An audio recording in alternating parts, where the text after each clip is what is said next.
ठीक है। नमक यात्रा की चर्चा करते हुए स्पष्ट करें कि यह उपनिवेश के खिलाफ प्रतिरोध का एक असरदार प्रतीक था।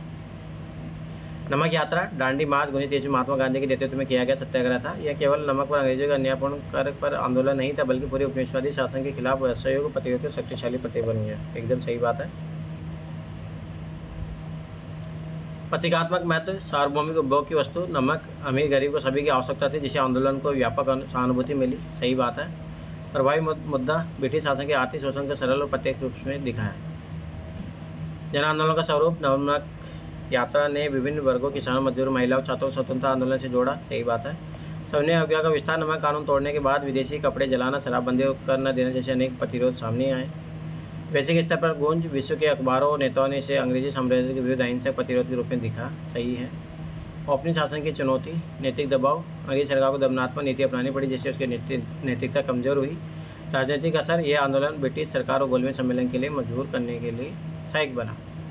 नमक यात्रा ने औपनिवेशिक शासन के आर्थिक शोषण को सरल तरीके प्रतीक में उजागर किया। इसने जनमानस को जोड़ा, अहिंसक प्रतिरोध की ताकत दिखाई और स्वतंत्रता आंदोलन को वैश्विक पहचान दी। बढ़िया है। अपन एक बार देख लेते, आपने क्वेश्चन डिमांड पूरा किया। अपने खिलाफ प्रतिरोध का एक असरदार प्रतीक था, स्पष्ट करें। ठीक है। अगर 10 नंबर का क्वेश्चन माने तो आराम से आपको 5.5 नंबर मिल जाएंगे। मतलब ठीक लिखा आपने। अगला, पहले विश्व युद्ध ने भारत में राष्ट्रीय आंदोलन के विकास में किस प्रकार योगदान दिया? तो ये चीज़ याद रखना, पहले विश्व युद्ध ने। इसके सामाजिक, आर्थिक, राजनीतिक आधार पर आलोचनात्मक अध्ययन भी करें, तो पॉजिटिव नेगेटिव दोनों बताने हैं। प्रथम विश्व युद्ध भारत के स्वतंत्रता संग्राम के इतिहास में एक निर्णायक मोड़ था। युद्ध ने ब्रिटिश साम्राज्य को अपनी कमजोरी को उजागर किया और भारतीय समाज के विभिन्न वर्गों में असंतोष को जन्म दिया। यह असंतोष ही राष्ट्रीय आंदोलन की नई लहर का आधार बना। एकदम सही बात है। फिर उसके बाद क्वेश्चन क्या डिमांड है? किस प्रकार राष्ट्रीय आंदोलन के विकास में किस प्रकार योगदान दिया, सामाजिक, आर्थिक। अरे फिर ये तो लिखिए ना, किस प्रकार योगदान दिया। आप डायरेक्ट यहाँ पे कैसे चले गए?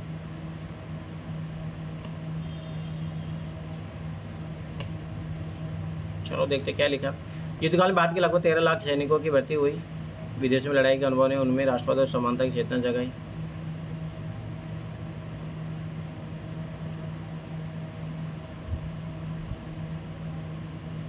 ठीक है। शिक्षित मध्यवर्ग युद्ध के बलिदानों को देखकर सोचा कि ब्रिटेन भारत को राजनीतिक अधिकार देगा। विभिन्न वर्गों में त्याग बलिदान की भावना विकसित हुई। ठीक है, पर बाद में लिखो ना, रोलेट एक्ट आया, चीज़ें खराब हुई, तो फिर और ज़्यादा लोग मांग कर, फिर समझ इनका और सब जो समझ में आया कि ये तो लोग शोषण करने वाले हैं। जिससे भारी मुद्रास्फीति और खाद्यान्न संकट उत्पन्न हुआ, जिससे आम जनता परेशान हुई। ब्रिटिश सरकार ने इसे करोड़ लगाने में वृद्धि की। एग्जाम्पल लिखिए, अहमदाबाद मिल हत्याकांड, चंपारण। युद्धकाल में भारतीय उद्योगों को अस्थायी बढ़ावा मिला, जिससे नए व्यापारी औद्योगिक वर्ग तैयार हुआ। राजनीतिक आधार, भारत ने युद्ध में सैनिक और वित्तीय सहयोग दिया, प्रधानमंत्री स्वशासन की उम्मीद बनी। 1916 लखनऊ समझौता कांग्रेस मुस्लिम लीग के बीच का एकता का प्रतीक बना। होम रूल आंदोलन जनहित समर्थन मिला। अरे भाई पॉइंट लिखिए भाई, क्यों जरूरी था? जब इनको लगा कि युद्धकाल परिस्थिति में अगर आप हिंदू मुस्लिम एक हो जाएंगे तो अपन ज़्यादा दबाव डाल पाएंगे, तो ये लिखिए भाई, ऐसे लिखने से नंबर नहीं मिलेगा। युद्ध ने बाद में राष्ट्रीय आंदोलन को व्यापक आधार दिया, परंतु इसके दुष्परिणाम भी थे। सांप्रदायिक राजनीति बढ़ावा मिला क्योंकि ब्रिटिश ने हिंदू मुस्लिम मतभेदों का लाभ उठाया। युद्ध से उत्पन्न आर्थिक संकट ने आंदोलन को जन आंदोलन रूप दिया। यह असंतोष और असंगठित भी था। युद्ध ने बाद में राष्ट्रवाद को अभिजात वर्ग से निकालकर जन आंदोलन का रूप दिया। यही मोड़ जिसने स्वतंत्रता संग्राम को संगठित, व्यापक, अधिक उग्र बनाया। नहीं, इसमें आपको कम नंबर मिलेंगे। ट्यूशन का डिमांड। सर इसमें ना मुझे एक प्रॉब्लम होती है कि जैसे जब आलोचनात्मक अध्ययन करने के लिए कहा जाता है तो मेरा आदत था कि ऊपर लिख देना मूल्यांकन या आलोचना, तो फिर उसको नहीं, कैसे मत लिखो आप। जैसे मान के चलो भाई, विश्व युद्ध के प्रभाव है, तो जैसे एक भाई आलोचना तो मूल्यांकन बोला तो भारतीयों के लिए पॉजिटिव लिख दिया, अंग्रेजों के लिए जो पॉजिटिव था वो भारतीयों के लिए नेगेटिव होगा, बस खत्म बात। तो हेडिंग क्या बनाएंगे? नकारात्मक और सकारात्मक, या उनके लिए ब्रिटिश के लिए क्या फायदेमंद है, भारतीयों के लिए क्या नुकसानदायक रहा, बस उस तरीके से। जब हम मूल्यांकन करते हैं तो मूल्यांकन का तो हेडिंग मूल्यांकन लिखते हैं। नहीं नहीं नहीं, उतना नहीं। मूल्यांकन मतलब ये होता है कि आपको पॉजिटिव नेगेटिव दोनों पक्ष बताना है। इसमें सर आलोचना में ना, लेकिन जब हम अरे मूल्यांकन में भी यही होता है। आलोचना तो मूल्यांकन का मतलब ये होता है थोड़ा नेगेटिव पक्ष थोड़ा ज़्यादा बता दो, एक आध पॉइंट ज़्यादा बता दो। अरे बात वही होती है। जाके आप आंसर राइटिंग वाली क्लासेज नहीं देखी हो क्या मेरी? जाके आंसर राइटिंग वाली क्लास देखिए, 8-10 क्लासेज पढ़ी है वो। आपको पहले भाई पिछलों की वर्डों का मतलब पता होना बहुत ज़रूरी है। पहले विश्व युद्ध ने भारत में राष्ट्रीय आंदोलन के विकास में किस प्रकार योगदान दिया? ठीक है, राष्ट्रीय सामाजिक आर्थिक राजनीतिक आधार पर आलोचनात्मक अध्ययन कीजिए। पता है इसने भारतीय स्वतंत्रता संग्राम को जन आंदोलन को स्वरूप प्रदान किया जिसमें व्यापक रूप से सामाजिक आधार प्रदान किया। अरे इंट्रोडक्शन आधा अधूरा है। कविता ये क्यों कि आधा अधूरा क्यों छोड़ दिया? सामाजिक आधार भारतीय सैनिकों में मध्य प्रदेश संपर्क स्थापित हुआ जिसमें राष्ट्रीयता आत्मनिर्णय चेतना बढ़ी। खिलाफत आंदोलन ने मुस्लिम राजनीतिक स्वतंत्रता संग्राम से जोड़ने का कार्य किया। बलिदान और त्याग की भावना को विस्तार हुआ। अरे युद्ध जन जाने कल्याण से सामाजिक अंतर्दृष्टि बड़ा आंदोलन धार्मिक तत्वों के वरिष्ठ सामाजिक राजनीति की टीम बढ़ी। अरे आप लोग समझ क्यों नहीं रहे हो? देखो भाई चीज़ें देखो समझिए, जब फर्स्ट वर्ल्ड वार हुआ तो राष्ट्रीय आंदोलन के विकास में किस प्रकार योगदान दिया? भाई पहली बात तो जब आर्थिक मंदी आई, चीज़ें खराब हुई तो इन्होंने कर की दरें नहीं घटाई, तो स्वाभाविक सी बात है लोग और संगठित हुए। ठीक है, तो ये तो आर्थिक कारणों में ये सब चीज़ें आ जाएगी। ठीक है, उसके बाद में जो है अब दूसरा काम होगा सामाजिक आधार पर। सामाजिक आधार पर उन्होंने भारत हिंदू मुस्लिमों को बांटने का काम किया कि अपने देख चुके थे उधर उससे पहले। तो अब ये जो है याद को लखनऊ अधिवेशन होता, तो आप इस तरीके से लिखिए भाई, ऐसे पॉइंट लिख के मत भागिए, नंबर नहीं मिलेंगे ऐसे। युद्धकाल में वस्त्र इस्पात जहाज लाने की मांग से उद्योग विकास हुआ। भारतीय उद्योग राष्ट्रपति से जुड़े टाटा बिरला मंगे खाने। ऐसा नहीं है भाई, थोड़ा एक्सप्लेन करके लिखिए चीज़ों को, कैसे होता है, क्या चीज़ें गई, क्या कारण रहा। भारतीय योगदान कानून सुधार की आशा तक जैसे 19 मंटे घोषणा, तिलक और बच्चन का होम रूल आंदोलन। अरे ऐसे पॉइंट लिख के मत भागिए। विल्सन के आत्मनिर्भर सिद्धांत और वैश्विक उपनिवेश विरोधी आंदोलन ने प्रेरणा दी। साथ ही राजनीतिक एकजुटता अधूरी रही, उदारवादी गोरखी नेताओं में मतभेद बने रही। मंटी सुधारण पत्र युद्ध भारतीय स्वतंत्रता संग्राम का टर्निंग पॉइंट जिसने आर्थिक शोषण, राजनीतिक सुधार की अधूरी वादा खिलाफी और सामाजिक आंदोलन समय सत्तात्मक लड़ाई को जन आंदोलन स्वरूप दिया। आपको तो और कम नंबर मिलेगा, ध्यान दीजिए। अरे एक ही क्वेश्चन लिखा कविता, तुम लापरवाह कैसे हो रही हो? एक ही लिख पाई सर, ये समझ में नहीं आ रहा था क्या लिखूं। तो मैं तो बोला तो था चैट जीपीटी का यूज कीजिए आप। उसके बाद भी समझ में नहीं आ रहा था। अरे नहीं ऐसा मत करिए, एक मिनट को, ये कौन सा ये नाम क्या था? चलो इसका एक बार चेक कर देते हो, जिनका फिर तुम्हारी टेस्ट की कॉपी चेक करेंगे। ठीक है, इसका चेक करते थे आंसर वाला, टेली आंसर वाला। कल से आज बस वो कल आज कॉपी चेक कर ही दूंगा सब लोगों की। कल से मैं जब आंसर स्टार्टिंग में चेक किया करूँगा वो ज़्यादा बढ़िया रहता है। नमक यात्रा की चर्चा करते हुए स्पष्ट करें कि यह उपनिवेश के खिलाफ प्रतिरोध का एक असरदार प्रतीक था। अब ये महाशय देखिए, अभी क्लास में आते हुए दूसरी बात देखिए भाई, इंट्रोडक्शन की तरफ बड़ा लिखा जाता है। नमक सत्याग्रह भारतीय स्वतंत्रता संग्राम का एक ऐतिहासिक पड़ाव था। गांधी जी ने साबरमती आश्रम से लेकर 240 मील की यात्रा कर अंग्रेजों ने नमक कानून को तोड़ा। यह केवल नमक का विरोध नहीं था बल्कि ब्रिटिश साम्राज्य के अन्यायपूर्ण दमनकारी शासन के विरुद्ध एक जन आंदोलन था। ठीक है, पर याद रखा भाई इतना लंबा थोड़ा, ठीक है तुम लंबे वर्ड लिखते हो ऐसा, ठीक है। चलो, प्रहार क्यों? जनजीवन से जुड़ा मुद्दा था। नमक हर व्यक्ति की आवश्यकता थी। गांधी जी ने चुनकर आम जनता को आंदोलन से जोड़ा। अरे इतना बड़ा हेडिंग लिखने की जरूरत नहीं होता, छोटा कीजिए इसको। अहिंसा परंतु सशक्त विरोध, नमक कानून तोड़ना सरल किंतु प्रतीकात्मक कार्य जिसे जनता ने बिना हिंसा के शासन को चुनौती दी। सही है। जन सहभागिता, महिला, किसानों, मजदूरों, विद्यार्थियों ने सक्रिय भागीदारी दी, इसे आंदोलन राष्ट्रीय स्वरूप में बदल गया। सही है। अंतर्राष्ट्रीय कुंज विश्व प्रेस ने गांधी जी की यात्रा और नमक कानून को व्यापक कवरेज दी। सही है। नमक यात्रा चर्चा करते स्पष्ट करें कि उपनिवेश के खिलाफ प्रतिरोध का एक हजार। अरे दोबारा आ गया क्या? हाँ यहाँ आ गए, उसी एक पेज दोबारा। अपने शासन की कमजोरी उजागर, अंग्रेजों कठोर प्रतिक्रिया, गिरफ्तारी, लाठीचार्ज, दमन ने दिखाया कि शासन जनता की इच्छा के विरुद्ध खड़ा है। सही बात है। परिणाम, गांधी जी और आजाद सत्याग्रह की गिरफ्तारी ने सत्ता आंदोलन को तेज कर दिया। महिला और ग्रामीण जनता का राजनीतिकरण हुआ। लंदन में गोलमेज सम्मेलन का मार्ग प्रशस्त हुआ। स्वतंत्रता संघर्ष को विश्व राजनीति सम्मान और गंभीरता मिली। ठीक है। नमक यात्रा केवल कर का विरोध नहीं था बल्कि ये ब्रिटिश साम्राज्य पर सीधा प्रहार था। इसने स्वतंत्रता आंदोलन को जनसाधारण अहिंसा वैश्विक समर्थन से सशक्त किया और भारत के स्वतंत्रता की और निर्णायक रूप से अग्रसर किया। सही है। आपको 10 में से 5 नंबर मिलेंगे। पता युद्ध ने भारत के राष्ट्रीय आंदोलन की दिशा स्वरूप की गहराई की प्रभावित किया। इस युद्ध ने भारतीय समाज, अर्थव्यवस्था और राजनीति की झकझोर कर रख दिया था। तो स्वतंत्रता संग्राम के लिए ऐसा दूसरा क्वेश्चन। अब ये देखो, ये महा से नहीं तो चलो क्वेश्चन भी नहीं लिखते, पर ऐसा है भाई क्वेश्चन नंबर लिख दूं भाई, इससे पता लगता कितने बड़े आलसी हो। भारतीय आंदोलन विकास में योगदान, वो भी निराशा। भारतीय नेताओं ने अंग्रेजों के साथ दिया, बदले में संविधान सुधारों की आशा की, परंतु 19 को मंटी सुधार खरा नहीं उतरा। हाँ देखो, ये इन्होंने अच्छा पॉइंट लिखा है। ये दमनकारी नीतियाँ, युद्धकालीन रोलेट एक्ट का असंतोष को जन्म दिया जिससे जन आंदोलन विस्तार हुआ। एकदम देखो ये है अच्छा, ये इन्होंने अच्छा आंसर लिखा है। नेतृत्व परिवर्तन, इस गांधी जी दौर में राष्ट्रीय आंदोलन के प्रमुख नेता बनकर उभरे जिन्होंने असहयोग सत्याग्रह मार्ग अपनाया। एकदम सही बात है। सामाजिक आधार, जन जागरण, युद्धकालीन घटनाएं ने किसानों, मजदूर, मध्य वर्ग को राष्ट्रीय राजनीति से जोड़ा। एकदम सही बात है। हिंदू उर्दू प्रेस, युद्ध की घटनाएं ने जनता की राजनीतिक चेतना और संगठन की ओर प्रेरित किया। हिंदू मुस्लिम एकता, खिलाफत आंदोलन, असहयोग आंदोलन ने सांप्रदायिक सहयोग की नई ऊंचाई दी। आर्थिक आधार, महंगाई और कर वृद्धि, युद्धकाल में खाद्य संकट, वस्तु की कमी और करों में वृद्धि से जनता पीड़ित हुई। औद्योगिक विकास, यद्यपि उद्योग जैसे कपड़ा, इस्पात, रसायन का विकास हुआ, परंतु ये गरीबों के हित में था, आम जनता को लाभ नहीं मिला।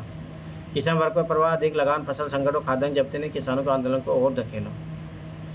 अभी देखो ये क्या है, रिपीट हो रहा है और PDF पे ढंग से नहीं बनाया जाता। राष्ट्रीय आंदोलन प्रभाव, जनाधार का विस्तार, पहली बार आंदोलन शहरी शिक्षित वर्ग तक सीमित न रहकर महिला, पुरुष, किसानों, मजदूरों तक पहुंचा। नवीन नेतृत्व, गांधी जी, अली बंधु, नेहरू, पटेल, सुभाष बोस आदि नेता सामने आए। अंतर्राष्ट्रीय प्रेरणा, प्रथम विश्व युद्ध, राष्ट्रवाद, आत्मनिर्भर के विचार ने भारतीय नेताओं को प्रेरित किया। आलोचनात्मक मूल्यांकन, भाई ये हेडिंग लिखने की जरूरत नहीं होती है। इतने राष्ट्रीय आंदोलन ने सामाजिक आर्थिक आधार, जन सहभागिता दी, परंतु साथ ही अत्यधिक दमन, निराशा भी पैदा की। गांधी नेतृत्व में अधिक जनमुखी बना और व्यापक भी। अंग्रेजों ने इस फूट डालों को राज को दमन करने की कोशिश की। आर्थिक संगठन ने स्वतंत्रता की मांग को आवश्यकता बना दिया, जबकि सामाजिक, आर्थिक, राजनीतिक असंतोष से अनिवार्य बनाया। मतलब इस युद्ध भारत के राष्ट्रीय आंदोलन के लिए अहम मोड़ साबित हुआ। उसने स्वतंत्र संघर्ष को विजातीय राजनीति से लेकर जन आधारित आंदोलन बना दिए। सही बात है। आने वाले देशों का सहयोग, सविनय, अज्ञापूर्ण स्वराज के रास्ते नींव रखी। सही लिखा है। तो इसमें मिलेंगे इनको 5.5 नंबर पर। वही एक उसमें गलतियाँ है, उनको ध्यान देना चाहिए। चलो अब कविता, तुम्हारे टेस्ट की कॉपी चेक करते हैं कल की। कितना नंबर सोच रहे हो कविता, कितने नंबर आएंगे तुम्हारे?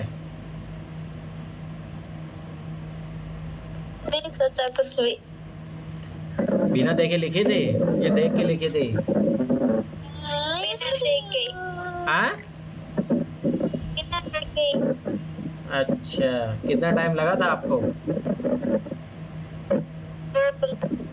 हाँ, 2 घंटे में लिख लिया था, ज्यादा टाइम लगा था? ज्यादा। कितना? इतना पता नहीं, बस 2+ लगे थे। अच्छा चलो ठीक है। ब्रिटिश औपनिवेशिक प्रशासन में जनगणना सर्वेक्षण क्या महत्व था, भारतीय समाज प्रशासन पर इसके क्या प्रभाव का विश्लेषण कीजिए। पहले तो ये क्वेश्चन डिमांड है, दूसरा ये। ब्रिटिश औपनिवेशिक प्रशासन जनगणना सर्वेक्षण का उपयोग कराधान प्रशासन नियंत्रण के लिए किया गया, जो आज भी भारतीय प्रशासन में अपना विशेष महत्व रखती है। जनगणना नियमित रूप से 88%। ठीक है। महत्व क्या है? सर्वेक्षण कभी भूमि के उत्पादन के अनुसार का निर्धारण करना आसान हो गया। सही है। सर्वेक्षण से जनगणना से अपनी जड़ें और मजबूत कर पाए। जनगणना से जाति, भाषा, धर्म के आधार पर विभाजन पर फूट डाल राष्ट्रीय नीति में उपयोगी रही। सही है। आंकड़ों माध्यम शासन और राजस्व संग्रह आसान हो गया। सही है। जनसंख्या अनुसार सैन्य भर्ती, पुलिस भर्ती, शहरों में योजना बनाना आसान हुआ। इन्हीं के माध्यम से हिंदू, मुस्लिम, धर्म, जाति के आधार पर सांप्रदायिकता को धार्मिक ध्रुवीकरण होना। ठीक है। यहाँ तो आपने ठीक लिखा है। तो याद रखना कि इतना ज़्यादा पॉइंट मत लिखा करो। मेन इंपॉर्टेंट पॉइंट और एक ही पॉइंट में समराइज कर दिया करो, तो उससे क्या ना टाइम बचेगा आपको। अगर ज़्यादा टाइम लग रहा है तो इसका कारण ये है। समझ में आया? तो ये चीज़ याद रखना। भारतीय समाज प्रशासन पर इसके क्या प्रभाव का विश्लेषण कीजिए। प्रभाव, जनसंख्या साक्षरता मध्य के आंकड़े प्रस्तुत है, जिसके उपयोग कई सुधार आंदोलन चलाए और बाल विवाह रोकने, सती प्रथा को बंद करने में। सही है। सर्वेक्षण से भूमि का पैमाइश कर व्यवस्था से कठोरता से लागू। जनगणना जातीय पहचान और कठोर बन गई। ब्यूरोक्रेसी विकास हुआ, जिसमें सर्वेक्षण और रिकॉर्डों का विशेष महत्व रहता है।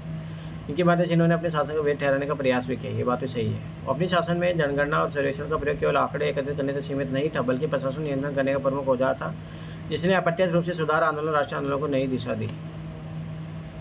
इसके प्रभाव का विश्लेषण, भारतीय समाज और प्रशासन पर इसके प्रभाव का विश्लेषण कीजिए। तो पॉजिटिव नेगेटिव दोनों आएगा। थोड़ा बहुत अलग से हेडिंग बना दोगे ज़्यादा अच्छा रहेगा। चलो फिर भी आपने सही लिखा है, तो 15 में से आपको यहाँ पे मिल जाएंगे 6 नंबर। फ्रांसीसी क्रांति के दौरान उभरी विचारों ने भारत में सामाजिक सुधार आंदोलन और नवजागरण पर किस प्रकार प्रभाव डाला, विचार कीजिए। फ्रांसीसी क्रांति के दौरान सामाजिक सुधार आंदोलन पर और नवजागरण किस प्रकार प्रभाव डाला, विवेचना कीजिए। फ्रांसीसी क्रांति से उत्पन्न विचार स्वतंत्रता, समानता, बंधुत्व से संपूर्ण विश्व प्रभावित हुआ, जिसमें भारत में शिक्षा, संचार के माध्यम से भारत पहुंचा। यहाँ सुधार आंदोलन की नई ऊर्जा प्रदान की। सही है। नवजागरण प्रभाव, फ्रांसीसी क्रांति के मूल आदर्श स्वतंत्रता, समानता, भाईचारे ने भारतीय समाज सुधार आंदोलन में नई जान फूंकने का कार्य किया। सही है। हजारों राय ने इन्हीं विचार से प्रभावित होकर स्त्री स्वतंत्रता और शिक्षा पर बल दिया। सती प्रथा के विरुद्ध खड़े हुए इसका विरोध किया। ठीक है। जिसने विद्यासागर ने विधवा विवाह को महिला शिक्षा पर जोर दिया। अम्बेडकर साहब, ज्योतिराव फुले, नारायण गुरु जातिगत भेदभाव और अस्पृश्यता का विरोध किया और समानता पर बल दिया। सही है। ब्रह्म समाज, रामकृष्ण मिशन, आर्य समाज जैसे संगठनों ने बंधुत्व को बढ़ावा दिया। शिक्षा और विज्ञान के अध्ययन में बंगाल में जागरण हुआ। इसी क्रांति में लोकतांत्रिक धर्मनिरपेक्षता समाज जैसी कल्पना प्रस्तुत की, जहाँ इन विचारों ने भारतीय समाज में नई ऊर्जा, जागरूकता और आत्मविश्वास उत्पन्न किया। वहीं जातिवाद रूढ़िवादी कारण इसी आंदोलनों की गति धीमी भी हो गई। तो आपने पूरा क्वेश्चन का डिमांड लिखा है, प्रभाव डाला, सकारात्मक डाला, विवेचना कीजिए। अरे थोड़ा नकारात्मकता भी तो आएगी, थोड़ा आपने वो पक्ष छोड़ दिया इसमें, सब सारी चीज़ें पॉजिटिव पॉजिटिव लिख दी, आपके 2 नंबर काटे जाते हैं। यूरोपीय राष्ट्रवादी आंदोलन भारत के स्वतंत्रता संग्राम की तुलना कीजिए। ठीक है, दोनों आंदोलन के स्वरूप के उद्देश्य में समानता और विभिन्नताओं को स्पष्ट कीजिए। यूरोपीय राष्ट्रवादी आंदोलन ऑटोमन साम्राज्य मुक्ति वहीं इसके प्रभाव से भारत में ब्रिटिश अपने शासन के शोषण से मुक्त कराने हेतु भारतीय स्वतंत्रता संग्राम चलाए गए। इससे समानता भिन्नता स्पष्ट रूप से दृष्टिगोचर होते। समानता क्या थी? लक्ष्य यूरोपीय राष्ट्रवाद का लक्ष्य ऑटोमन साम्राज्य के प्रभुत्व को समाप्त करना था। भारत में ब्रिटिश अपने से मुक्त राष्ट्र का निर्माण करना था। उद्देश्य में समानता है। यूरोप में खंडित विभाजित राष्ट्रों को एकीकरण द्वारा जोड़ना सही है। भारत में बाह्य जाति धर्म के आधार पर राष्ट्र का निर्माण, बहुत अच्छा। जन भागीदारी, दोनों में आम जन भागीदारी रही। भूमिका कश्य के मध्य वर्ग, प्रेरणा स्रोत यूरोपीय फ्रांसीसी क्रांति, भारतीय यूरोपीय राष्ट्रवाद, स्वरूप में समानता है। नेता की भूमिका यूरोप में गैरिबाल्डी, भारत में गांधी, नेहरू, सुभाष, सही है। भिन्नताएं, उद्देश्य राष्ट्र निर्माण था। विविधता से राष्ट्र निर्माण और स्वतंत्रता। स्वरूप कूटनीति, सैन्य संघर्ष, क्रांतियाँ, अहिंसक आंदोलन, क्रांतिकारी गतिविधि। आधार एक भाषा एक राष्ट्र, विविधता में एकता।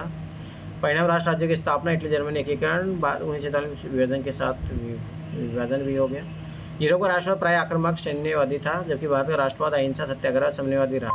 जहाँ भारत में बहुलता में एकता, वहीं यूरोप ने एक राष्ट्र मॉडल अपनाया। राष्ट्रवाद ने साम्राज्यवाद और युद्ध को जन्म दिया है, वहीं भारत में लोकतांत्रिक मूल्यों को आगे बढ़ाया। अच्छा लिखा है आपने ये क्वेश्चन, पर मुझे ऐसा क्यों लग रहा है कि कविता आपने देख के लिखा है ये? वैसे देख के नहीं लिखा, पहले बहुत छानबीन की, भाई इसमें ये लिखूंगी ऐसे खोज के फिर पढ़ के फिर लिखा था। हाँ वही ना, समझ में आ गया, तभी तो मैं इतना मेरे माइंड में इतनी बातें अभी आ नहीं रही है ना, मैंने अभी तक इतना पढ़ा नहीं है सिलेबस। कोई नहीं बाकी देख के नहीं लिखे, अभी जैसे क्वेश्चन लिखती हूँ ना देख के, वैसे नहीं लिखे। कोई नहीं सही है, पढ़ के लिखा है तो चलेगा, वो कोई दिक्कत नहीं है। चलो, फ्रांसीसी क्रांति ने स्वतंत्रता, समानता, बंधुत्व के जिन विचारों जन्म दिया, उन्हें आधुनिक भारतीय स्वतंत्रता संग्राम पर किस प्रकार प्रभाव डाला? आलोचनात्मक टिप्पणी कीजिए। यार, समानता, बंधुत्व के जिन विचार जन्म दिया, उन्हें आधुनिक भारतीय स्वतंत्रता संग्राम किस प्रकार प्रभाव डाला? फ्रांसीसी क्रांति ने स्वतंत्रता, समानता, बंधुत्व जिस विचार जन्म दिया, जो भारतीय स्वतंत्रता संग्राम के वैचारिक आधार के साथ साथ आधुनिक लोकतंत्र का आधार भी बनी। एकदम सही बात है। भारतीय स्वतंत्रता संग्राम पर प्रभाव याद रखना, समानता का और बंधुत्व का। ठीक है। औपनिक शासन से मुक्ति में न्यायी व्यक्तिगत अधिकारों की मांग उठाना, स्वतंत्रता की प्रेरणा। जाति जन्म के आधार पर व्याप्त भेदभाव को विरोध करना, समानता का विचार, सही है। राष्ट्रवाद की नींव, विभिन्न समुदायों में एकता का भाव, बंधुत्व का सिद्धांत, सही है। जनसत्ता, गणराज्य की सरकार की अवधारणा। राजनीति, गांधी, नेहरू, तेलाक जैसे नेता द्वारा फ्रांसीसी क्रांति का आदर्श से प्रेरणा लेना। सामाजिक सुधार आंदोलन, समानता, मानवाधिकार की स्थापना, ब्रह्म समाज, आर्य। ठीक है। प्रेस साहित्य से राष्ट्रवाद को बढ़ावा देना। भारतीय फ्रांसीसी क्रांति के आदर्शों को सीधे नहीं अपनाए, बल्कि सामाजिक सांस्कृतिक शासन के अनुसार अपनाया। प्रेस और साहित्य में राष्ट्रवाद का प्रसार हुआ। अब एक चीज समझिए, देखो, समानता, बंधुत्व, आलोचनात्मक टिप्पणी भी करना आपको। बाद में फ्रांसीसी क्रांति के आदर्श को व्यापक रूप से प्रस्तुत रूप प्रदान किया। देखो, फिर इसमें वही कमी है आपकी, आपने दूसरा पक्ष तो लिखा ही नहीं। फ्रांसीसी क्रांति के आदर्श ने आधुनिक विश्व भारत की गहरी रूप से प्रभावित किया। भारत स्वतंत्रता संग्राम इन्हीं आदर्श से प्रारंभ होकर भारत के आधुनिक स्वतंत्र राष्ट्र लोकतंत्र आदर्शशिला सिद्ध हुए। भारत का संविधान इन्हीं आदर्शों को संजय हुए। यूरोप के राष्ट्रवाद को देने भारत में राष्ट्रवादी आंदोलन किस प्रकार प्रेरित किया? भारतीय संदर्भ में राष्ट्रवाद की विशेषता पर प्रकाश भी डाले थे। क्वेश्चन डिमांड ये है, दूसरा ये है। यूरोपीय राष्ट्रवाद विचारधारा के रूप में विकसित हुआ था। फ्रांसीसी क्रांति, जर्मनी और इटली एकीकरण ने जन संप्रभुता, इतिहास और संस्कृति पर आधारित इन्हीं विचारों में भारत में राष्ट्रवाद की प्रेरणा प्राप्त हुई। ठीक है। कैसे प्रभावित किया? समानता, स्वतंत्रता, भाईचारे का आदर्श ने भारतीय नेताओं को अपने विदेशी शासन के विरुद्ध संगठित करने का प्रयास किया। तो यहाँ लिखिए फ्रांसीसी क्रांति के जो तत्व थे, तो ज़्यादा अच्छा रहेगा। स्वतंत्र गणराज्य की स्थापना का महत्व, जन संप्रभुता, स्वतंत्र राष्ट्र, समान नागरिकता बढ़ावा, सही है। राष्ट्रवाद के कारण इटली और जर्मनी के एकीकरण, जिससे भारतीय में विविधता में एकता का निर्माण संभव हुआ। ठीक है। यूरोपीय क्रांति के आदर्श से प्रेरित होकर भारतीय क्रांतिकारी संगठन सशस्त्र संघर्ष को अपनाया। यूरोपीय संवैधानिक परंपरा ने भारत में स्वशासन, प्रतिनिधित्व की मांग उठाई। एकदम सही बात है। पूंजीवादी राष्ट्रों से प्रेरित हुआ, स्वदेशी आंदोलन की सोच अपनी। एकदम सही बात है। भारत में आत्मविश्वास और राष्ट्र निर्माण की दिशा में अपनी शोषण के विरुद्ध एकजुटता। भारतीय संदर्भ में राष्ट्रवाद विशिष्ट हुआ। बहुआयामी स्वरूप पूछा है क्या इसमें? अरे, विशेषताओं पर प्रभाव डाली राष्ट्रवाद, भारतीय संदर्भ राष्ट्रवाद की विशेषता पर प्रकाश डाली। भविष्य में सब राजनीतिक राष्ट्रवाद, भारतीय कांग्रेस की स्थापना, पूर्ण स्वराज्य की मांग, सांस्कृतिक राष्ट्रवाद, आर्य समाज, ब्रह्म समाज, साहित्य से राष्ट्रीय चेतना, राष्ट्रीय प्रतीक का निर्माण, आर्थिक राष्ट्रवाद, स्वदेशी आंदोलन, स्वदेशी उद्योग को बढ़ावा, धार्मिक सामाजिक राष्ट्रवाद, धार्मिक सामाजिक। पर क्या ये पूछ रहा है क्या अपने को? ये नहीं पूछा ना। राष्ट्रवाद की मुझे विशेष, रिसर्च भी नहीं हुई क्या? हाँ तो आप हेडिंग वो डालिए फिर, ओ, समझ में आया सब ऊपर डालिए। क्रांतिकारी राष्ट्रवाद, यूरोपीय क्रांतिकारियों में प्रेरणा कर पाकर भारतीय संगठनों का निर्माण, यूरोपीय आदर्श ने भारतीय राष्ट्रवाद के आधुनिक स्वरूप दिया। यूरोपीय राष्ट्रवाद से पैदा होकर भारत राष्ट्रवाद ने अपनी अलग विद्रोह विशिष्ट पहचान उजागर की, जो केवल राजनीतिक स्वतंत्रता नहीं बल्कि पुनर्जागरण, आर्थिक रूप से आत्मनिर्भरता लिए हुए बहुआयामी राष्ट्रवाद ने भारत के स्वतंत्र संग्राम की गहराई से प्रभावित किया और गहराई प्रदान की, स्वतंत्र संग्राम को नई दिशा दी। तो वो हेडिंग चेंज कीजिए, थोड़ा ये दिन ध्यान रखिए। जो क्वेश्चन की डिमांड होती है ना, तो एग्जामिनर को देखो, जितना आप सुटेबल करके दोगे आंसर तो उतना बढ़िया नंबर मिलेंगे आपको। रूसी क्रांति से निकले विचारों ने भारत में मजदूर, किसान और समाजवादी आंदोलनों को किस प्रकार प्रभावित किया, भारतीय स्वतंत्रता संग्राम के परिप्रेक्ष्य में समझाइए। कॉन्टेक्स्ट आपको ये लेना है, समझाना उसी में ही है। 1917 रूसी क्रांति केवल रूस तक सीमित नहीं रही, इसने विश्व औपनिवेशिक देशों की स्वतंत्रता, समानता को नई दृष्टि प्रदान की, जिससे बाद में भी मजदूर, किसान, समाजवादी आंदोलन पर गहरा प्रभाव पड़ा। सही है। प्रभाव, मजदूर आंदोलन प्रभाव, रूसी मजदूरों के संघर्ष सफल होते, इससे प्रेरित होकर भारतीय मजदूर में आत्मविश्वास जगाया, मजदूर द्वारा हड़ताल मद्रास, बॉम्बे में। सही है। तो याद रखना, सबको देखना, मजदूरों को, किसानों को भी, समाजवादी आंदोलनों को किस प्रकार, ये सारी चीज़ तीनों पॉइंट देखने हैं आपको। तो आपने ये तो मजदूरों वाला बताते, किसान आंदोलन पर प्रभाव, किसानों में बढ़ती करों की संख्या, करों को बहुत से परेशान थी, रूसी क्रांति परिणाम में कई विद्रोह किए, तेलंगाना तेभागा आएगा, तेभागा विद्रोह। समाजवादी संगठन स्वरूप, भारतीय कम्युनिस्ट पार्टी गठन हुआ, समाजवादी विचार प्रभावित, सामाजिक आर्थिक न्याय पर जोर दिया गया। सही है। नेहरू गांधी, रूसी क्रांति स्वराज का अर्थ सामाजिक न्याय और आर्थिक आज़ादी बन गई। पहले अंग्रेजी से मुक्ति स्वतंत्रता थी, अब संपूर्ण स्वतंत्रता सामाजिक, आर्थिक, राजनीतिक थी। यूरोपीय राष्ट्रवाद ने भारतीय स्वतंत्रता आंदोलन के, अरे यूरोपीय राष्ट्रवाद से लिए यहाँ रूस की क्रांति का प्रभाव पूछ रहा है ना। यदि भारतीय राष्ट्रवादी अपने अनुसार अहिंसा सत्याग्रह आधारित प्रगति अपना, जिसे इसमें कम नंबर मिलेंगे आपको। तीनों पक्षों को लिखा, बस परिप्रेक्ष्य में समझाइए किस प्रकार प्रभाव प्रभावित किया। पंचवर्षीय योजना वाला नहीं लिखा आपने पॉइंट, इसमें 4 ही नंबर मिलेंगे आपको, नहीं 4.5 नंबर। ठीक है। यूरोपीय राष्ट्रवाद के उदय ने 19वीं शताब्दी के विश्व राजनीति और अंतर्राष्ट्रीय संबंधों को किस प्रकार प्रभावित किया। यूरोप में राष्ट्रवाद के उदय ने 19वीं शताब्दी मतलब 1800 से लेकर 1900 तक विश्व राजनीति को कैसे प्रभावित किया और अंतर्राष्ट्रीय संबंधों किस प्रकार प्रभावित किया। आलोचनात्मक टिप्पणी कीजिए। 19वीं शताब्दी राष्ट्रवाद का उदय हुआ, जिसने संपूर्ण विश्व को उनकी परिस्थिति के अनुसार प्रभावित किया और संबंधों में परिवर्तन हुए। ठीक है। विश्व राजनीतिक संबंधों पर प्रभाव, राष्ट्रीय एकीकरण का भावना विकास, जमीनी एकीकरण। सही है। लोकतंत्र, संवैधानिक शासन की मांग बढ़ी, जिसमें उदारवाद, नागरिक अधिकार, जनसत्ता की मांग बढ़ी। सही है। राजतंत्र का पतन और राष्ट्रवाद जैसी भावना विकसित, राष्ट्रवाद के प्रभाव से जन भागीदारी बढ़ी, इसी कारण विश्व में सैनिक गठबंधन बढ़ा, जिसमें वैश्विक तनाव उत्पन्न होने लगे। साम्राज्यवादी नीति के द्वारा विस्तार, राष्ट्रवाद ने युद्ध पृष्ठभूमि तैयार की, शक्ति का विघटन हुआ, जहां राष्ट्र और आधुनिक लोकतंत्र शासन, जनता में एकता, स्वाभिमान, आत्मनिर्णय की भावना विकसित हुआ। वहीं उग्र राष्ट्रवाद और सैन्यवादी अल्पसंख्यकों को दमन करते हैं, राष्ट्रवाद सृजन विध्वंस दोनों का वाहक है।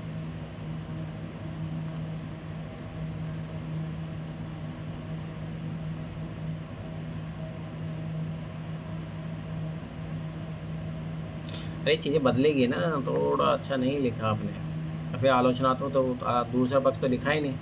यूरोप का राष्ट्र 2000 तलवार था, जहाँ आधुनिक राष्ट्र, राज्य और लोकतंत्र स्वतंत्रता मार्ग प्रस्तुत किया, तो वहीं आक्रामक तनाव रूप से साम्राज्य और युद्ध को जन्म दिया, जिससे पता नहीं युद्ध की भूमिका तैयार हुई। राष्ट्रवाद, प्रगति और संकट का युद्ध कहा जा सकता, तो आपको नहीं। कविता ना आप भी जाके देखना प्ले लिस्ट में, यूट्यूब पर जाके, वहाँ पर आंसर राइटिंग क्लासेज है, वो आप देखिए पहले। आप लोग यही गलती कर रहे हो। वो आंसर राइटिंग क्लासेज है, ज़्यादा देर की है भी नहीं, 10-10, 15-15, 20 मिनट की क्लासेज है, 10-11 क्लासेज हो, देख लो। ब्रिटिश औपनिवेशिक नीतियों ने भारतीय नगरों जैसे दिल्ली, कलकत्ता, मद्रास और बम्बई की संरचना और सामाजिक जीवन के किस प्रकार बदला। भारतीय संस्कृति, राजनीति पर इसके प्रभाव का विश्लेषण भी कीजिए। ब्रिटिश अपनी नीतियों ने भारतीय नगरों को अपनी सत्ता केंद्र बना दिया, जिससे नगरीय विकास के साथ साथ लोगों के जीवन में बदलाव हुआ है। सही है। याद रखना, नगरों की संरचना और सामाजिक जीवन को किस प्रकार बदला, और संस्कृति और राजनीति पर इसके प्रभाव भी बताना आपको। संरचना सामाजिक जीवन बदलाव, नक्शों के अनुसार नए शहरों की स्थापना की गई, संचार तंत्र हेतु सड़कों का विकास, सुविधा संसाधन अधिकतम लाभांश आधार पर शहरों का निर्माण और कार्यालयों की स्थापना, अंग्रेजी भारतीय के आधार पर शहरों का विभाजन, अंग्रेजी शिक्षा, पश्चिमी संस्कृति का प्रसार हुआ, जाति विभाजन का महत्व हुआ, नौकरशाही का उदय हुआ। चलो मान लिया। सामाजिक जीवन में किस प्रकार बदलाव, अरे आप सोचिए ना कि भाई अगर कोई चीज़ शहरीकरण हो रहा है तो जैसे जो सहयोगात्मक संबंध होंगे वो खत्म हो जाएंगे, परंतु हाँ वो चीज़ें पॉजिटिव भी होगी, कास्टिज्म जैसी चीज़ें नहीं होगी। थोड़ा समझिए क्वेश्चन को भाई। भारतीय संस्कृति राजनीतिक प्रभाव। भारतीय सांस्कृतिक जागरण हुआ, सामाजिक सुधार आंदोलन, महिला शिक्षा प्रदर्शन, कई शहर स्वतंत्र संग्राम के केंद्र रूप में विकसित हुए। सही है। आधुनिक शिक्षा राष्ट्रवादी भावना का प्रसार किया। समाचार पत्र ने आंदोलन को बढ़ावा दिया। कला जीवन शैली प्रभाव, मिशनों से वास्तुकला विकास, राष्ट्रवाद शोषण की चेतना को उदय हुआ। इसी के नकारात्मक पहला प्रभाव जैसे पारंपरिक शिक्षा हस्तकला को नुकसान पहुंचा। ठीक है। ग्रामीण शहरी समानता बढ़ी, सांप्रदायिक नींव फूट डाल राज करो नीति, अंग्रेजी नियंत्रण दमनकारी कानून, गरीबों को ऐसे शिक्षा।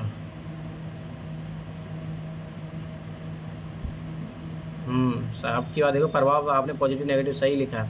अपनी नीतियों ने भारतीय शहरों को आधुनिकता के साथ ही गहरी सामाजिक असमानता, थोड़ी सी कहानी नहीं शहर में। हाँ एकदम सही हुआ, एकदम सही। इसमें फुल नंबर मिलेंगे आपको। औपनिवेशिक शासन में आदिवासी समाज का शोषण के रूप में हुआ। पहला क्वेश्चन की डिमांड ये है। बिरसा मुंडा जिस प्रकार स्वतंत्र संग्राम की नींव स्थापित हुई, चर्चा कीजिए। दूसरी डिमांड ये है।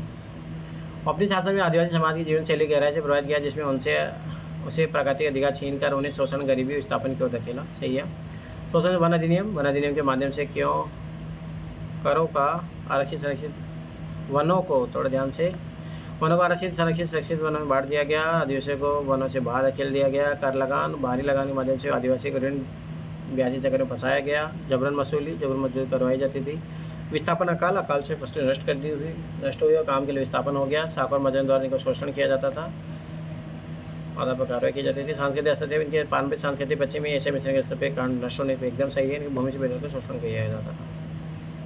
विद्रोह का उदय, बिरसा मुंडा अधिकों से आज़ादी, धार्मिक चेतना पुनर्जीवित, संताल विद्रोह, नील विद्रोह, किसान जमाएं, स्वतंत्रता की नींव, आदिवासी परंपरा का अधिकार की मांग की, अपना देश अपना शासन, अपने स्वाभिमान जागा और स्वतंत्र संग्राम को जनाधार मिला। एकदम सही बात है। समाज आदिवासी की तरह संगठित होकर ब्रिटिश विद्रोह में भाग लेने लगे। सही है। इन आंदोलन में ब्रिटिश सरकार के न्यायपूर्ण शोषणकारी नीतियों को बोध करवाया। सामाजिक सांस्कृतिक पुनर्जागरण हुआ, स्वराज आत्मसम्मान चेतना विकास हुआ। एकदम सही लिखा है। बिरसा आंदोलन ने ब्रिटिश शासन के विरुद्ध व्यापक असंतोष से नहीं बल्कि शासन के खिलाफ संगठित जन संघर्ष का प्रतीक था। आत्मसम्मान, स्वराज व एकता की भावना को जगाया, जो भावना आगे चलकर नींव साबित हुई, राष्ट्रवाद की नींव साबित हुई। और ज़्यादा अच्छा होगा। फिर भी पण अच्छा लिखा है। 7.5 नंबर मिलेंगे आपको। लास्ट क्वेश्चन आपका, औद्योगिक क्रांति औपनिवेशिक नीतियों में भारत के किसान और कारीगर वर्ग की आजीविका कैसे प्रभावित किया।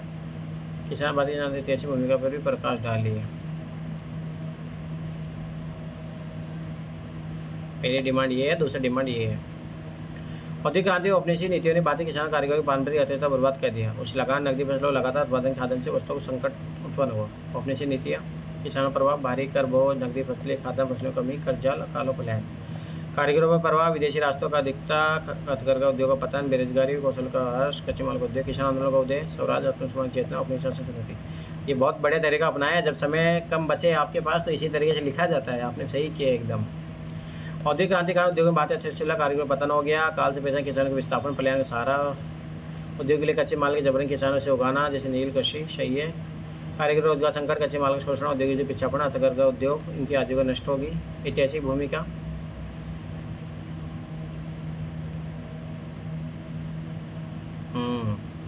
नील विद्रोह, संताल विद्रोह, चंपारण आंदोलन, सत्याग्रह, तेभागा, विषांदोलन ब्रिटिश विरोधी भावना प्रकट के रूप में थे। अरे आपको ये क्या पूछा, वो भारतीय किसान आंदोलन की ऐतिहासिक पृष्ठभूमि पर प्रकाश डालिए। ठीक है। वीर विद्रोही किसान राजनीतिक चेतना का प्रचार किया, सामाजिक मुद्दों स्वतंत्रता जोड़ा, न्याय विरोध संगठितों का भावना विकसित किया। अपने जैसे भारतीय किसानों और कारीगरी घटना में डाला, इन्हें हिंद विद्रोह स्वतंत्र संग्राम को जनाधार के नई दिशा मिली। सही लिखा है। फिर भी तो आपको इसमें 7 नंबर मिलेगा। आपका टोटल नंबर कितना हुआ? 7, 14.5, 14.5 से 15, 15 7 22, 22 4 26, 26 4 30, 30.5, 30.5, 36.5, 36.5, 41,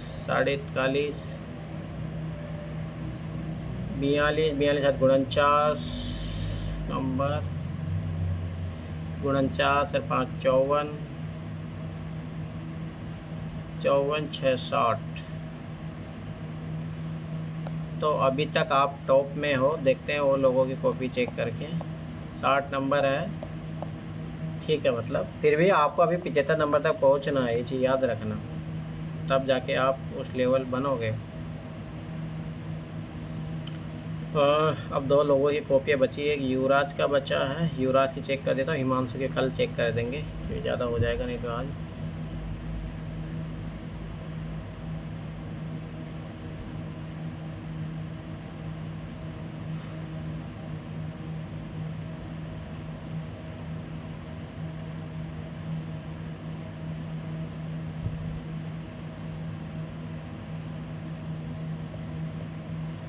इस बंदे ने लग रहा पूरे क्वेश्चन भी नहीं लिखे, चलो देखते हैं।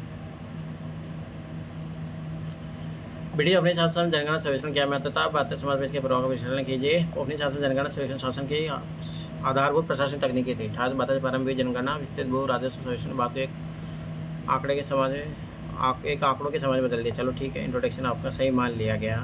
क्या महत्व था प्रशासन के लिए? अरे मैथ तो बताइए ना, मैथ तो शासन कर वसूली संसाधन से सुविधा, समय संरचना, जाति धर्म पेशा सटीक जानकारी, कानून नीति डाटा, महत्व आधार, भारतीय समाज में प्रभाव। और एक क्वेश्चन देखो युवराज, आपने किसी डिमांड नहीं भाई, पहले मैथ तो बताइए आप, फिर भारतीय समाज और प्रशासन में इसके प्रभाव लिखिए, पॉजिटिव नेगेटिव। भारतीय समाज जातीय समुदाय के कठोर वर्गीकरण प्रणाली मौजूद हुई, स्थानीय पहचान संकीर्ण हुई, सामाजिक भेदभाव बढ़ा, नई सामाजिक चेतना का जन्म हुआ, प्रशासन प्रभाव, राजस्व प्रबंधन अधिक संगठित हुआ, शिक्षा स्वास्थ्य बुनियादी ढांचे योजना में सुधार हुआ, परंतु ब्रिटिश ने आंकड़ों के विभाजन नियंत्रण की नीति अपनाई। जनगणना संरक्षण केवल प्रशासनिक औजार नहीं था, इसने आबाद के आधुनिक आंकड़ा आधारित समाज की दिशा में अग्रसर, किंतु इस दुष्परिणाम सामाजिक विभाजन और औपनिवेशिक शोषण के स्वरूप में सामने है। देखो चलो ये तो आपने लिख दिया, पन्ना के लिए शासन आपको इसमें 5 नंबर ही मिलेगा। क्वेश्चन को पूरा कीजिए भाई। फांसी क्रांति दौरान किसानों के समस्या, चलो ठीक है। सदन फांसी क्रांति स्वतंत्रता संग्राम का बंधुत्व जैसे मूल्य को जन्म दिया, इन विचारों गहरा प्रभाव केवल यूरोप तक सीमित न रहकर अपने देशों विशेषकर भारत में भी पड़ा। चलो ठीक है। सामाजिक सुधार और नवजागरण की विवेचना कीजिए।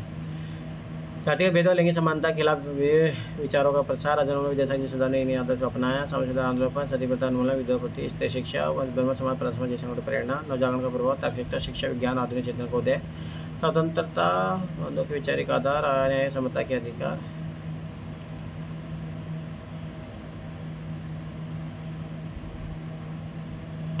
देखो फिर आधे अधूरी फ्रांसीसी क्रांति भारतीय समाज में नवजागरण और सुधार की वैचारिक जान बनी, इसे भारतीय आधुनिक राह पर आकर्षित किया गया और आगे चलकर राष्ट्र की चेतना को बल मिला।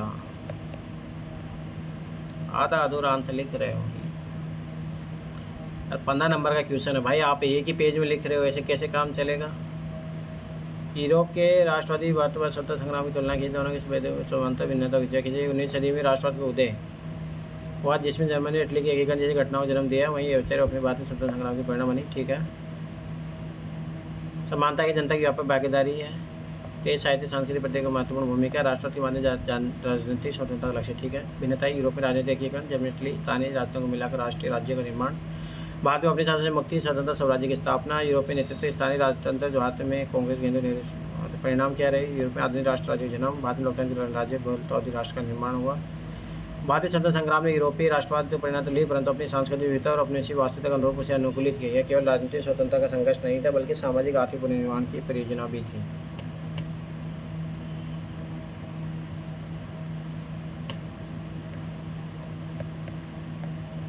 आधा अधूरा आंसर लिख रहे हो, चलो ठीक है। रूसी क्रांति विचारों का क्या प्रभाव पड़ा? संगम, ठीक है, देखते हैं। 19 रूसी क्रांति विश्व इतिहास की सबसे प्रभावशाली घटनाओं में से एक थी, लेकिन और बोल्शेविक द्वारा लेनिन पशु समाजवाद, समानता, समी राज के विचार अपने तक पहुंचे। भारत विषय अच्युत नहीं रहा। स्वतंत्र संग्राम के दौरान विचारों में मध्य किसान समाज नई दिशा दी। 19वीं दशक में ट्रेड यूनियन का विस्तार हुआ, मध्य में पंजीकृत ब्रिटिश शासन के खिलाफ संगठित संघर्ष शुरू हुए। ठीक है। रूसी क्रांति मध्य वर्ग को राजनीतिक शक्ति का एहसास करवाया।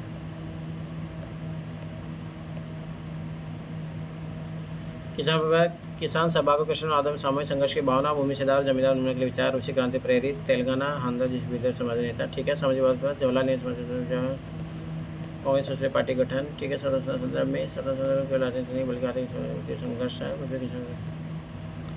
रूसी क्रांति भारतीय स्वतंत्रता संग्राम के व्यापक सामाजिक आर्थिक प्रवेश प्रदान किए, इससे मध्य किसान युवा संगठित राष्ट्र आंदोलन नई ऊर्जा, भारतीय राष्ट्रवाद कारण केवल राजनीतिक मुक्ति तक सीमित नहीं रहा, सामाजिक आर्थिक न्याय की दिशा में भी उन्मुख था। ठीक है, पर फिर भी थोड़ा और विश्लेषणात्मक कीजिए। औपनिवेशिक शासन में आदिवासी समाज का शोषण किस रूप में हुआ? अच्छा, समझ गए। औपनिवेशिक काल में आदिवासी भूमि अधिकारों वनों आजीविका के संकट जूझता रहा। देखो बाटी बिटी ने शोषण को बढ़ावा दिया।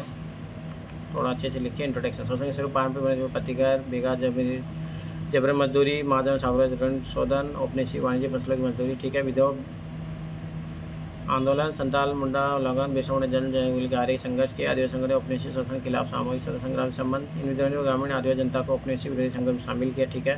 राष्ट्रीय को जमीनी सामाजिक आधार मिला। आदिवासी प्रतिरोध न्यायवाद के किसान मजदूर वादों को प्रेरणा। आदिवासी विद्रोह संग्राम।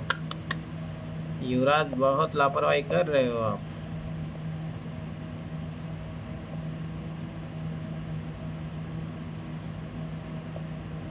बहुत नहीं, बहुत ज़्यादा लापरवाही। ब्रिटिश अपनी नीतियों ने बाहर नगर जैसे, चलो ठीक है, समझ गया। अपनी निजी बात 4 नगर पास डाला पर ठीक है। रूप में रेलवे बंदरगाह सड़क किनारे ढांचे का आधुनिकरण, संरचना में भारतीय नगरों की संरचना, नामजी जीवन की किस बदलाव। अगली बात सिविल लाइन्स ब्लैक टाउन ठीक है। प्रेस की वर्दी, संस्कृति राजनीति प्रभाव, भारतीय जान आधार कला साहित्य पुनरुत्थान। औपनिवेशिक भारतीय नागरिकों को आधुनिक राष्ट्र बनाया, परंतु सामाजिक असमानता विभाजन उत्पन्न किया। अरे भाई ये 15 नंबर का क्वेश्चन है।